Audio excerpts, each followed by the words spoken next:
Data dari kepolisian, sisa kelompok Mujahidin Indonesia Timur di Poso berjumlah 9 orang.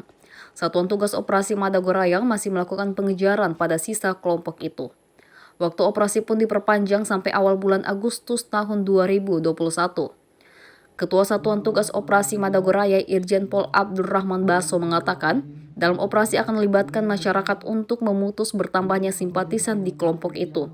Pemerintah negara tidak boleh kalah oleh teroris sampai saat ini. Kemudian juga kami melakukan penataan wilayah-wilayah dusun atau desa yang banyak didiami oleh saudara kita muslim. Kami akan sudah menempatkan pasukan termasuk Dandeng ini, dan kami akan tambah mungkin sepanjang itu disetujui oleh Mabes Polri dan TNI. Selain itu, Satgas Gabungan TNI Polri juga akan diperbantukan pasukan sekat. Pasukan ini akan berada di beberapa titik yang menyekat lokasi yang biasa dilalui kelompok Mujahidin Indonesia Timur di Poso. Tim Liputan Kompas TV Palu, Sulawesi Tengah.